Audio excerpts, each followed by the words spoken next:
Wellbeing समझिए कि वो बच्चों को पता ही नहीं है कि अपने उस गुस्से को कैसे चैनलाइज करना है। और ये जो वो कर रहे हैं वो उन्हें पता है गलत है, तभी वो छुप के कर रहे हैं, है ना। उन्हें पता है अच्छे से ये गलत है, बट उनको मज़ा इसलिए आ रहा है क्योंकि उनकी फीलिंग्स को सप्रेस किया गया। 3 जो क्लास में टॉप स्कोरर बच्चे होते हैं, वो एग्ज़ाम के बाद उनका एग्ज़ाम ऑब्वियसली अच्छा ही गया है, बट वो एग्ज़ाम के बाद भी ज़्यादा टेंस्ड रहते हैं कि रिज़ल्ट कैसा आएगा। और जो होते हैं मार्जिन पे पास हो रहे हैं, वो खुश होते हैं, यार आज तो बढ़िया पेपर हो गया, आज मैं पास हो जाऊंगा। सिंगल चाइल्ड तो ज़्यादा अटेंशन है, ज़्यादा टाइम है और पैम्परिंग ज़्यादा है। सेम उसमें भी यही है, बट अटेंशन डिवाइड हो जाती है, टाइम डिवाइड हो जाता है, तो ये सारी चीज़ें होती है। तो ऐसा कोई तरीका नहीं है, it is how better you manage your time. वो ये भूल जाते हैं कि life is all about happiness. Happiness तो ही नहीं, अब आप तो एक मशीन की तरह चले जा रहे हो। Where is happiness in your life, where is peace in your life. Okay ma'am, अगर हम बात करें सिबलिंग डायनामिक्स की और रिलेशनशिप्स की, तो पेरेंट्स तो ये सोचते हैं कि चलो 2 बच्चे होंगे, आपस में अच्छे से खेलेंगे, बट होता उल्टा है। बहुत लड़ाई झगड़ा करते हैं, राइवलरीज बहुत होती हैं। तो इन सब चीज़ों को मतलब एक हेल्दी रिलेशनशिप हो सिबलिंग्स के बीच में, और इन सब चीज़ों से पेरेंट्स कैसे डील करें? सी अगेन लेट्स, क्योंकि मैं ना बड़ा रूट कॉज पे काम करती हूँ with my clients also and here also. So let me tell you the root cause कि राइवलरी क्यों शुरू होती है। तो राइवलरी शुरू कराने वाले भी कहीं ना कहीं तो पेरेंट्स ही होते हैं। रीजन बीइंग, ऐसा नहीं कि वो जान के ऐसा कर रहे हैं, वो होता ना अनइंटेंशनल चीजें हो जाती हैं। तो due to our lack of awareness, acknowledgement, तो उसकी वजह से वो डेवलप हो जाती है। अब क्या होता है, जैसे ही दूसरा बच्चा घर में आता है तो क्या होता है कि हमारी जो अटेंशन थी वो पहले बच्चे को जा रही थी, अब पूरा प्यार पहले बच्चे को जा रहा था। सब चीजें डिवाइड होके 2 में हो गई। तो that attention, that love, that time has been divided into 2 parts और 3 पार्ट्स। तो अब रीजन ये होने लग जाता है कि अब जैसे जैसे जो पहला बच्चा होता है उसको तो सब चीजें पहले पूरी सब मिल रही थी, सबका प्यार, सबकी टाइम और सबकी एनर्जी, सब चीजें मिल रही थी, है ना। अब क्या हो रहा है, उसको एफर्ट्स लेने पड़ रहे हैं। वो देख रहा है उसको जो स्पेशल टाइम मिलता था, स्पेशल ट्रीटमेंट मिलता था, वो अब छोटे बच्चे को दे रहा है। ऑफकोर्स छोटा बच्चा छोटा है, उसको ज्यादा टाइम चाहिए। जैसे जैसे दे ग्रो, अब ये होता है तुम बड़े हो, तुम एडजस्ट कर लो, तुम कर लो, तुम समझदारी दिखाओ, तुम ये कर लो। बट बड़े हो उससे क्या लेना देना है, तो वो भी बच्चा ही। तो देयर कम्स की communication, effective communication and balancing out the emotions. कि हमेशा हम ये देखते हैं कि बड़े बच्चों को हमेशा एक ये चीज दिखा दी जाती है कि नहीं तुम बड़े हो, तुम एडजस्ट करो, तुम अपनी चीज दे दो। तो अंडरस्टैंड देयर इमोशंस कि वो बेचारे बोल नहीं पा रहे उस टाइम, क्योंकि उनके पास ऑप्शन नहीं है। उनको पता है अगर वो यहाँ पे फाइट बैक करेंगे या रेसिप्रोकेट करेंगे तो चांसेस ऑफ फाइट और इश्यूज और क्राइसिस सिचुएशंस बढ़ सकती है। So what they do is कि दे देते हैं, और जिसमें नुकसान उन्हीं का ही होगा। इधर उनको अपसेट होंगे, उनकी चीजें छिन सकती हैं, और ऑफकोर्स बातचीत सारी चीजें होती हैं, तो बच्चे दे देते हैं। अब क्या होता है, एज दे ग्रो ओल्ड, क्योंकि बच्चा ऑलरेडी उस चीज को सप्रेस करके चल रहा है, बड़ा हुआ है या बड़ी हुई है कि मैंने अपनी चीजें दी हैं, मेरी चीजें इनको डिवाइड हुई है। तो अब छोटे बच्चे पे आते हैं। छोटे बच्चे के साथ कई बार ऐसा होता है कि यू नो कि तो ही तुम छोटे हो, तुम्हें देना पड़ेगा, बड़ा भाई है, बड़ी बहन है, दो दो दो। अब छोटे बच्चे की भी इसमें क्या गलती है कि भाई तो there comes the balancing out. How do you have to balance that creates the better picture. कि हम भूल जाते हैं कि बड़े और छोटे के इक्वेशन में कि बैलेंस एक होना जरूरी है। अगर बच्चे ने कोई टॉय से आज अभी खेल रहा है और छोटा बोल रहा है नहीं मुझे अभी चाहिए, अभी चाहिए, अभी चाहिए, वो जिद कर रहा है, और आप बोलते हो बड़े बच्चे को कि दे दो बेटा, जिद कर रहा है, वो खेल रहा था ना। तो आप उसको बोल सकते हो, there you have to teach the child कि नहीं, you have to wait, you have to have patience, let them finish their own playing time, उसके बाद you take it. Now you do not want to take it, that is your choice, इसके बाद ही मिलेगा। Same way जब बड़े बच्चे के साथ ऐसा और छोटे बच्चे के साथ ऐसा हो रहा, तो आपको तब भी यही करना है कि नहीं उसको कर दो, ऐसे कर दो, बैलेंस आउट, टाइम लगाओ, time management, effectively time management करो, इफेक्टिवली डाइवर्ट योर अटेंशन। और साथ में बैठ के भी बात करो। अटेंशन अगर एक ऐसा होता है ना, मम्मी मेरी फेवरेट है, पापा मेरे फेवरेट है, तो वो एक पेरेंट ही हमेशा सब एक चाइल्ड के रोल प्ले में रहता है, दूसरा पेरेंट नहीं आता उतना, क्योंकि दूसरा पेरेंट दूसरे की उसमें टेक केयर में लगा था। सो ऐसा नहीं होता। You should be effective. Husband wife आपस में बात करें कि मुझे बेटर क्या करना है, दोनों के साथ या तीनों के साथ। तो जब आप ज़्यादा बेटर कम्युनिकेशन रखेंगे, इफेक्टिव वेज निकलेंगे कि चीज़ों को कैसे बेटर किया जा सकता है, बच्चों को कैसे बेटर पेरेंटिंग दी जा सकती है। क्योंकि एक बच्चे के साथ आप ज़्यादा कर रहे हैं, एक बच्चे के साथ कम कर रहे हैं, दूसरे पेरेंट एक बच्चे के साथ ज़्यादा कर रहे हैं, दूसरे कम कर रहे हैं, तो बैलेंस वे नहीं है ना। एक ना एक पेरेंट छूटा हुआ है और उसकी कमी उसको लगती ही लगती है, और ये सब जब चीज़ें होती है तो वो और ज़्यादा उसको प्रमोट करता है, उसके उस एग्रेसिव बिहेवियर को या लो सेल्फ एस्टीम को। तो इससे बेटर है कि find out a balance way, कि टाइम मैनेजमेंट करेंगे। Let them know the value of sharing. Let them know कि कोई छोटा कोई ये नहीं है, छोटा है या बड़ा है, एवरीवन इज इक्वल। दोनों बच्चे समान है या तीन जितने भी बच्चे हैं, they are all equal. Yes, you have to give them respect, उसका तरीका होता है, बट इन सर्टेन थिंग्स ना यहाँ पे ये रिस्पेक्ट वाला नहीं आना चाहिए। वो बड़ी प्रॉब्लम आ जाती है कि अरे वो बड़ा भाई है, बड़ी बहन है तो कर दो, या वो छोटा भाई है, छोटी बहन है तो कर दो। तो वो बड़ा फ्रस्ट्रेशन बिल्ड करता है बच्चों में। It has to be an equal thing कि हाँ भाई बहन है, let's have that feeling of sharing. क्योंकि वो भाई बहन है, क्योंकि वो फ्रेंड भी हो सकते हैं। फ्रेंड के साथ भी कई बार आती है कि नहीं आप मेरी फ्रेंड को कुछ नहीं बोलते, मुझे डांटते रहता है। तो they should have understand the concept of sharing, जहाँ पे आप बैलेंसिंग वेज निकाल रहे हो बच्चों के इक्वल ट्रीटमेंट के साथ। So this has to be prioritised. Okay, and इसी में सिबलिंग्स में है ये, लेकिन जो सिंगल चाइल्ड और सिबलिंग चाइल्ड जो होते हैं, सिबलिंग्स होते हैं, उनका क्या पेरेंटिंग का तरीका डिफरेंट होता है? लाइक सिंगल चाइल्ड है तो एक डिफरेंट पेरेंटिंग तरीका होना चाहिए, सिबलिंग्स के साथ डिफरेंट पेरेंटिंग तरीका होना चाहिए। ऐसा नहीं होता है, बट उसमें सिर्फ इतना होता है कि अटेंशन, टाइम। सिंगल चाइल्ड है तो ज़्यादा अटेंशन है, ज़्यादा टाइम है और पैम्परिंग ज़्यादा है। सेम उसमें भी यही है, बट अटेंशन डिवाइड हो जाती है, टाइम डिवाइड हो जाता है, तो ये सारी चीज़ें होती है। तो ऐसा कोई तरीका नहीं है, it is how better you manage your time. अब जैसे सिंगल चाइल्ड भी है तो भी आप देखते होंगे ना कि पेरेंट्स के पास ज़्यादा टाइम ही नहीं है बच्चों के साथ, क्योंकि वर्किंग है, टाइम ही नहीं निकाल पाता। बट एक कॉन्सेप्ट ये भी है कि आपका सिंगल चाइल्ड है तो उसके फ्रेंड्स मम्मी पापा ही होते हैं, वो हर चीज़ में मम्मी पापा पे ही डिपेंडेंट होता है। सिबलिंग्स होते हैं तो वो आपस में शेयर करते हैं, अपनी बातें शेयर करते हैं, तो उसमें मुझे लगता है कि एक पेरेंटिंग तरीका थोड़ा डिफरेंट नहीं हो जाता है? नहीं, ऐसा नहीं होता है। सिंगल चाइल्ड में पेरेंट्स को पुश करना चाहिए। बच्चा आपके साथ, देखिए बच्चा आपके साथ अगर बहुत ज़्यादा अटैच हो रहा है ना, क्यों हो रहा है, अंडरस्टैंड द रीज़न अगेन। क्योंकि द चाइल्ड इज़ इनसिक्योर, उसके पास, उसको पता है यही टाइम है जो मेरे पास टाइम है, क्योंकि फिर से कल सुबह से तो ऑफिस शुरू हो जाएगा। तो वो क्या करेगा, वो बाहर की दुनिया को छोड़ के वो पहले अपने पेरेंट्स से वो प्यार चाहेगा, वो अफेक्शन चाहेगा, इसलिए वो उनके साथ ज़्यादा टाइम स्पेंड करना चाहता है।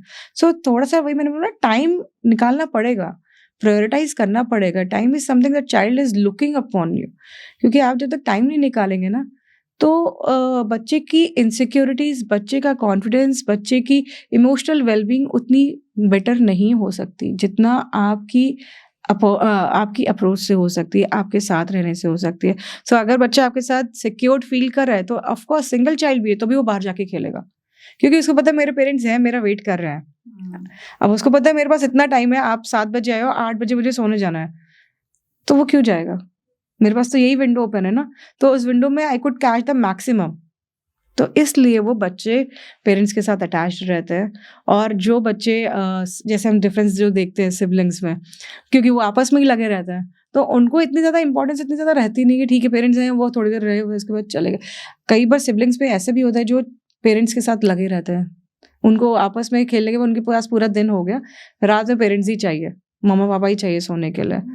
तो it is again the insecurity. So it is all about child's insecurity, not about the sibling और ओके। और अगर मैं बात करूं एकेडमिक प्रेशर की, एकेडमिक प्रेशर पहले भी होता था, अब भी है, बट अभी बच्चे डील नहीं कर पा रहे हैं एकेडमिक प्रेशर से, या फिर वो एकेडमिक प्रेशर में इतना आ जाते हैं कि वो अपन खुद क्या करना चाहते हैं वो ये भूल जाते हैं। राइट, क्योंकि प्रेशर बहुत क्रिएट कर दिया ना। हम देख रहे हैं कई बार पेरेंट्स के अपने चीज़ें होती है जो दे वांट कि बच्चा मेरा, पहले तो बहुत होता था पहले के टाइम में कि बच्चा डॉक्टर बनेगा, बच्चा मेरा इंजीनियर बनेगा। आप लिटरली कंट्रोल्ड है, but still there are certain aspirations that their parent is carrying कि हाँ बेटा तो मेरा इस चीज़ में चला जाएगा या बेटी इस चीज़ में चली जाएगी। सो अब क्या होता है, कहीं ना कहीं हम वो प्रेशर ना बचपन से बिल्ड कर रहे हैं। जैसे IAS के हो गए, ये सारे हो गए, तो आप सराउंडिंग्स में देख रहे हो, वहां से प्रेशर हो रहा है कि सब ये कर रहा है। पीयर प्रेशर, सोसाइटी का प्रेशर, पेरेंट्स प्रेशर, फिर कुछ नहीं तो खुद का प्रेशर कि मुझे अपने को प्रूव करना है। सो वो लो सेल्फ एस्टीम का आता है कि अपने को क्यों प्रूव करना है। If you are not doing good तो you are not worth of it, you are not good enough. तो ये प्रेशर जो है ना, ये अलग अलग साइड से मिलता है बच्चों को। और अगर एक भी चीज़ उनकी फुलफिल नहीं हो पाती है तो दे डू नॉट अंडरस्टैंड कि अब मुझे करना क्या है। वो उस कॉम्पिटिटिव स्पिरिट में इतना ज़्यादा जोन्ड आउट होते हैं, they do not understand their own value. तो अब जैसे आप बच्चों में देखते हो, बाकी बच्चे हैं जो कहीं ट्रिप पे जा रहे हैं तो दे आर ओके, बट वही वहाँ पे एक बच्चा ये भी है जो बहुत ज़्यादा कंपटीशन या कंपैरेटिव स्पिरिट में है। तो उसको होता है कि नहीं, मैं तो नहीं जा पाऊंगा या जा पाऊंगी, क्यों? क्योंकि मेरा तो एग्जाम है। तो अब एग्जाम के चक्कर में क्या हो रहा है, अब आप प्रेशर में पढ़ाई कर रहे हो, प्रेशर में चीज़ें कर रहे हो, वो लोग वहाँ पे मस्ती करके आ गए, अपना आके आपको बता रहे हैं ऐसा वैसा है। आप उनसे इनफैक्ट कई बार मिलना छोड़ देते हो क्योंकि नहीं, आप you do not want to lose out your time. और एट टाइम्स ऐसा हो जाता है कि चीज़ें आपके हिसाब से नहीं होती हैं, you could not make it. तो you are into that thought कि यार I could not do it, I am not worth of it, I am not good enough, so that is why I could not do it. But इतना pressure क्यों लेना बच्चों में? कहीं ना कहीं से तो ये प्रेशर आया है जिससे बच्चों ने इस चीज़ का सोचा है, क्योंकि उसको ऐसी बातें बोली गई, उसको ऐसे लेबलिंग दी गई है, या कई बार अनइंटेंशनल पेरेंट्स चीज़ें बोल जाते हैं जिससे बच्चे, जो इमोशनल बच्चे होते हैं, वो बड़ा एब्जॉर्ब कर लेते हैं चीज़ों को कि हाँ मुझे ये करना है, मुझे प्रूव करना है। और जब वो नहीं हो पाते हैं तो दे फील कि I don't have anything left in my life. तो वो बड़ा प्रॉब्लमेटिक हो जाता है बच्चों के लिए, ओवरवेलमिंग होता है।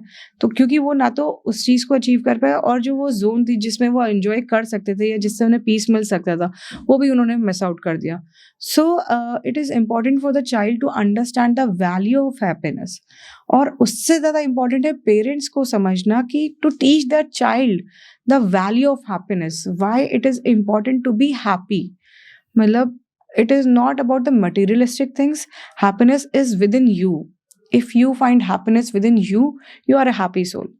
एंड आई हैव सीन जो क्लास में टॉप स्कोरर बच्चे होते हैं, वो एग्ज़ाम के बाद, उनका एग्ज़ाम ऑब्वियसली अच्छा ही गया है, बट वो एग्ज़ाम के बाद भी ज़्यादा टेंस्ड रहते हैं कि रिज़ल्ट कैसा आएगा। और जो होते हैं मार्जिन पे पास हो रहे हैं, वो खुश होते हैं, यार आज तो बढ़िया पेपर हो गया, आज मैं पास हो जाऊंगा। वो अपने मार्क्स कैलकुलेट करते हैं, अच्छा पासिंग मार्क तो हो गए हैं। That is what expectations. कि एक्सपेक्टेशंस ही मैंने अपने आप से इतनी कर रखी है कि मुझे यहाँ जाना है, अभी तक मैं यहाँ परफॉर्म करूँ, मुझे अब यहाँ जाना, बेंचमार्क, परफेक्शनिज्म हमने कर दिया है। तो जब हम ये चीज़ें करते हैं ना, तो क्या होता है, ऑटोमेटिकली प्रेशर बिल्ड होता है। अब प्रेशर तो बिल्ड हो गया, हमने पढ़ाई भी कर ली, एग्जाम भी दे दिया, अब आता है उसके बाद का, अब तो रिलैक्स हो जाना चाहिए ना, एज यू सेड, अब तो रिलैक्स, अब तो चिल है ना, छुट्टी है, आराम से अपना एग्जांपल दूं, मैं वो मीडियम वाले बच्चों में से थी, तो मैं खुश रहती थी कि ठीक है यार, अच्छा एग्जाम हुआ। बहुत, मेरी सिस्टर मेरे से जस्ट एक क्लास ऊपर थी, वो टेंस रहती थी कि, और हमेशा उसके मार्क्स मुझसे ज़्यादा आते थे। मैं समझ नहीं पाती थी यार, इसके मार्क्स मेरे से ज़्यादा आते हैं, पर ये टेंस होती है कि यार मेरा अच्छा एग्जाम नहीं हुआ। देखिए, ये बच्चों के साथ बड़ा प्रॉब्लम होती है कि वो अपने को समझ नहीं पाते, अपने पे भरोसा नहीं कर पाते हैं कि what they do is right. क्योंकि लो सेल्फ एस्टीम की बहुत प्रॉब्लम होती है बच्चों में, कॉन्फिडेंस नहीं होता, डिसीजन मेकिंग नहीं उनकी, उनको लगता है कि वो कर देंगे तो गलत हो जाएगा। अगेन जहाँ पे हमने शुरू किया था ना, decision making, learn to make mistakes, तो वो चीज़ उनके लिए हमेशा एक चैलेंज रहा है कि कैसे कर ले, कैसे डिसीजन ले ले, या कैसे खुद पे भरोसा करे कि जो मैंने किया है वो सही है एंड उसका रिजल्ट मुझे मिलेगा। अब क्या होता है, रिजल्ट भी सही मिल गया है बच्चों को, बट उसके बाद भी खुश नहीं है। क्यों? क्योंकि उनका नेक्स्ट टारगेट है, अब नेक्स्ट मुझे अब ये करना है, नेक्स्ट। बट वो ये भूल जाते हैं कि life is all about happiness. Happiness तो ही नहीं, अब आप तो एक मशीन की तरह चले जा रहे हो, चले जा रहे हो। Where is happiness in your life? Where is peace in your life? Now you can say कि yes, I am enjoying my life. Yes, of course, for the sake you can say कि मुझे ये करने से अच्छा लगता है। Yes, कुछ बच्चे होते हैं जिनको पढ़ाई करने से बहुत अच्छा लगता है, उनका पैशन होता है, it is good, but to what extent? एक पॉइंट ऑफ टाइम ऐसा भी आता है ना जहाँ पे यू फाइंड कि what should I do next? क्योंकि जब मेरा वो टाइम था जब मैं एन्जॉय कर सकता था या कर सकती थी, उस टाइम तो मैं सिर्फ पढ़ाई, पढ़ाई, पढ़ाई में था। अब क्या करूँ? सो फ्रॉम द बिगिनिंग एक गोल होना चाहिए, एक मोटिव हमेशा होना चाहिए टू मेक योरसेल्फ हैप्पी।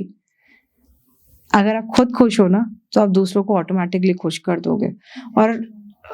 हमारे लोग को यही सिखाया जाता है कि दूसरों को खुश कर लो, but I generally do not say and I do not want people to make people happy before prioritizing themselves, before making themselves happy. So goal number 1 is to make yourself happy first of all. In any case, prioritize yourself. एक तो गोल होना ही चाहिए life में सबसे पहला कि अपने आप को खुश रखोगे ना तो चीजें हमेशा अच्छी रहेगी। Exactly. And it is for the, I think, mothers also and parents also. Of course. Please make yourself happy first. बिल्कुल। Then only you can. सी हम लोग देखते हैं ना, हम लोग की मदर्स हो गए, बाकी लोग हो गए, यू नो, सोशल सर्कल में people are doing things just for the sake of people to make them happy. As I said earlier कि देखो आप कर तो रहे हो लोगों से और उस बात पे वो खुश भी नहीं हुए, आपको बुरा लगा कि यू नो कि खुश तो हो जाना चाहिए था, at least you should be having that gratitudeness कि I am doing things for you. But ये हमारी ओवर एक्सपेक्टेशन है कि हम उनसे एक्सपेक्ट कर रहे हैं। पहली बात, दे डिडंट आस्क यू। दूसरी बात, अगर पूछा भी होगा तो भी हमारी ओवर एक्सपेक्टेशन कि उन्हें मुझे इस चीज़ के लिए बोलना चाहिए। नहीं, अगर आप अपने आप को खुश रख के, पहली बात खुश रख के आप ये चीज़ कर रहे हो, then it is fine. But if you are not happy and you are still doing for the sake to make people happy, it will affect you, it will disappoint you, and it will hurt you badly. So don't do things to please people. Prioritize yourself. Okay, and coming back to the parenting, कुछ terms हैं जो हमें बहुत frequently सुनने को मिलती है, gentle parenting, conscious parenting, तो इन पे आप क्या बोलना चाहेंगे? Say again, ये सब authoritarian parenting is what we talk about, कि जहाँ पे एक कम्युनिकेशन इन्वॉल्व रहता है। A healthy parenting which we talk about is communication between child and the parent, जहाँ पे आप बच्चों को बोल भी रहे हो, बच्चे आपको बोल भी रहे हैं, जहाँ पे एक हेल्दी कॉन्वर्सेशन इन्वॉल्व है। You are talking about the likes dislikes. अगर आपने बच्चे को कोई बोला है काम करने को और बच्चे को अगर नहीं पसंद आ रहा है, तो at least they have that freedom to say कि मैं थोड़ी देर बाद कर लूँ या मैं बाद में कर लूँ।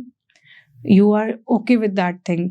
तो जहाँ पे एक हेल्दी कॉन्वर्सेशन हो रहा है, and there are many kind of parenting की conscious parenting, again you are more conscious about yourself, your people, कि अगर इसने नहीं किया तो ये क्या होगा, ऐसा अगर हो जाएगा तो लोग मुझे जज करेंगे, मेरी पेरेंटिंग को जज करेंगे, मेरे बच्चे को जज करेंगे।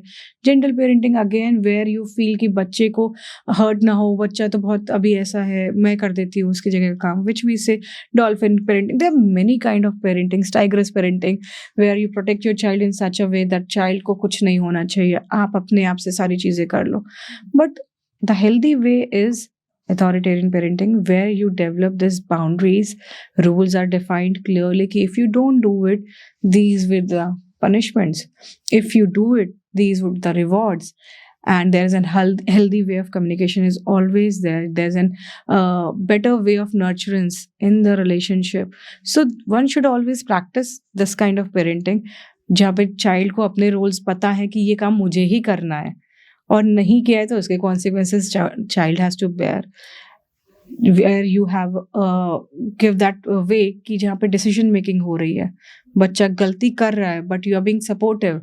क्योंकि क्या होता है, बच्चा गलती करता है, आप आके डांट दे रहे हैं कि तुमने क्यों किया, तुमको मना किया था, ऐसे क्यों कर दिया, तो बच्चा डर गया ना, कैसे करेगा अगली बार से, उसको कॉन्फिडेंस कैसे आएगा कि मुझे मिस्टेक नहीं करनी है या डिसीजन लेना है। तो वो तो हमेशा आपकी तरफ देखेगा कि आप बता दो, क्योंकि आपने पिछली बार क्या किया, did you support the child? No, what you did is you started yelling at the child कि नहीं तुमने क्यों किया, ऐसा नहीं करना चाहिए था, तुमको बताया था, ऐसे कर सकते थे, वैसे कर सकते थे।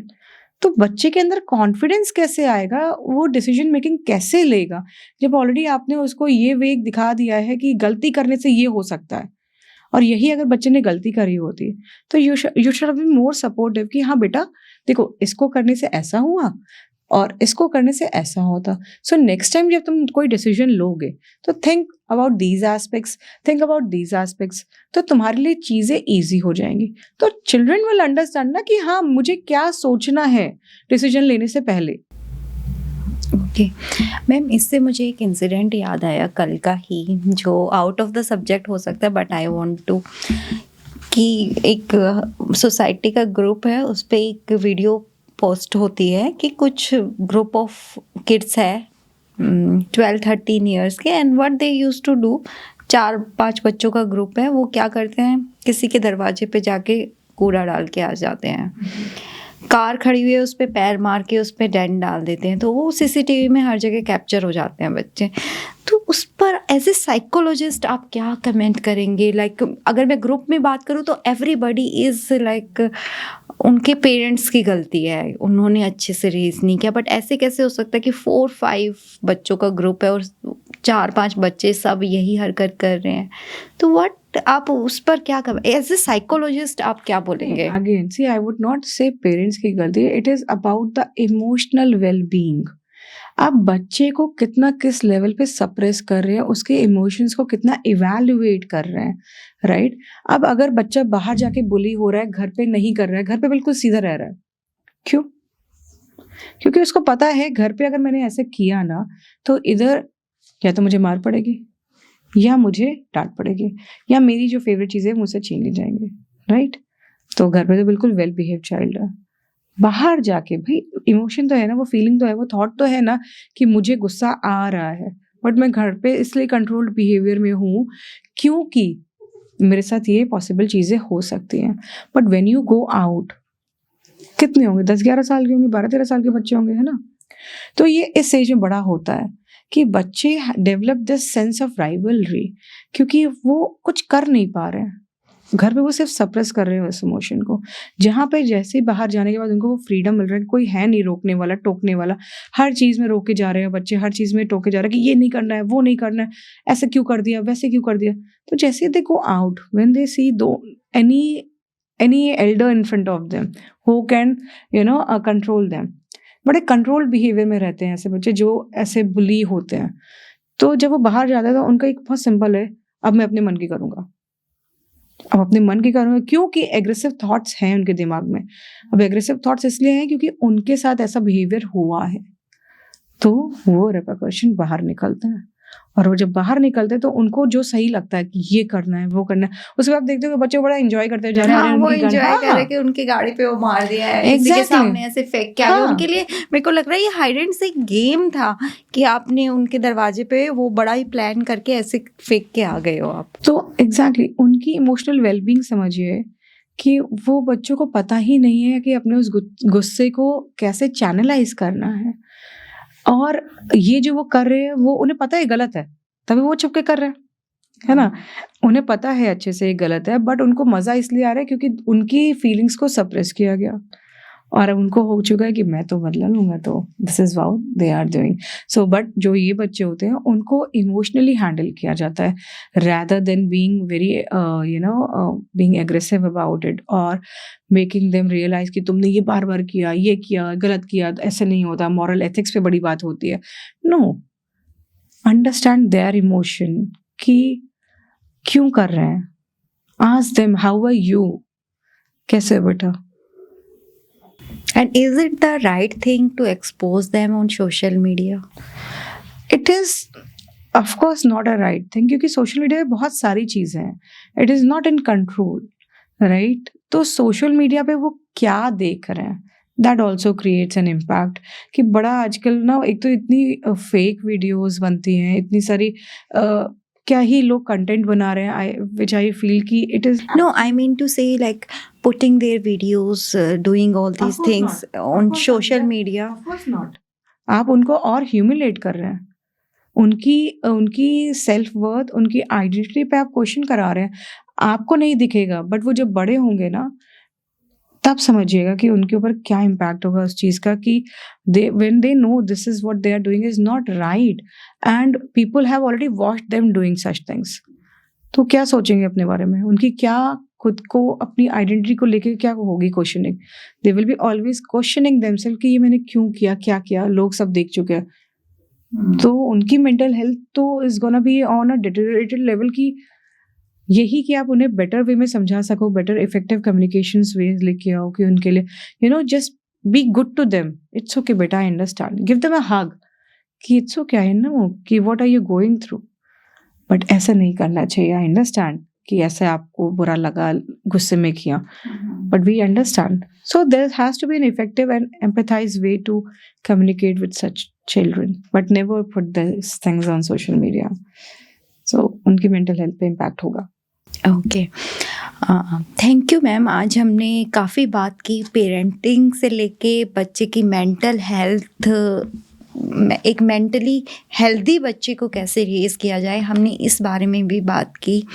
एक अच्छा हमारा डिस्कशन रहा, मुझे लगता है कि हमारे ऑडियंस के लिए बहुत ही यूज़फुल भी रहेगा, पेरेंट्स के लिए स्पेशली। मतलब बच्चे को तो हमें सिखाना है, जो मैंने आपसे सीखा है कि बच्चे को तो हमें सिखाना है, उससे पहले हमें खुद सीखना है कि बच्चे को कैसे रेज करना है। तो for every parents it's a must watch video, और आप देखिए। इसके अलावा मेरा एक और लास्ट क्वेश्चन है आपसे, वो ये है कि एक यूनिवर्सल एडवाइस अगर आप सब पेरेंट्स को देना चाहें तो वो क्या होगी पेरेंटिंग को लेकर? There are certain things that every parent should do it. पहला तो है टाइम, सबसे पहले होता है टाइम। जैसे मैंने आपको बताया था कि टाइम नहीं होता है, टाइम निकालना पड़ता है। टाइम निकालिए, पेशेंस डेवलप करिए अपने अंदर। तो अगर आपके अंदर पेशेंस होगी तो बच्चा खुद वो चीज़ सीखेगा। इमोशनल अवेलेबिलिटी, आप बच्चे को कितना सपोर्ट कर रहे हैं, कितना इमोशनली अवेलेबल है। बच्चे आपसे कुछ बोल रहे हैं और आप कह रहे हैं कि हाँ हाँ मैं देख लूँगा, मैं कर लूँगी, मैं कर लूँ, but you are not doing it क्योंकि you are busy. So emotional availability, उनको सुने, उनकी बात को समझें, लंबे लंबे एक्सप्लेनेशंस मत दें उनकी गलतियों पे कि अरे तुम्हें ये कर देना चाहिए था, वो करना नहीं, गलती करी है, it's okay, be supportive, tell them in word इससे बेटर ये ऐसे कर सकते, कोई बात नहीं, अगली बार।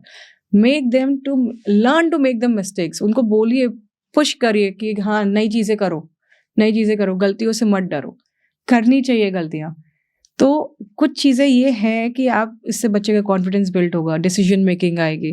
So this is something. Also respect the child. आप कभी भी बच्चे को कहीं पे भी कुछ भी ना बोलें। अगर आपको बच्चे को करेक्ट करना है तो अकेले में बात करें, उस मोमेंट पे चिल्लाएं नहीं। गुस्सा आ रहा है, पहले तो आप खुद शांत हो जाइए, फिर से बात करिए। तो रिस्पेक्ट होना बहुत ज़रूरी है, ट्रस्ट होना बहुत ज़रूरी है। So communication, this all comes under communication ज़रूर रखना है। सोने से पहले आधे एक घंटे अपना बच्चे के साथ टाइम दीजिए, वो उसके साथ खेलिए। वीक में एक बार कोई एक्टिविटी 1 घंटे की 2 घंटे की फैमिली टाइम करिए, उसमें कोई गेम्स खेलिए, कुछ बोर्ड गेम्स खेल सकते हैं।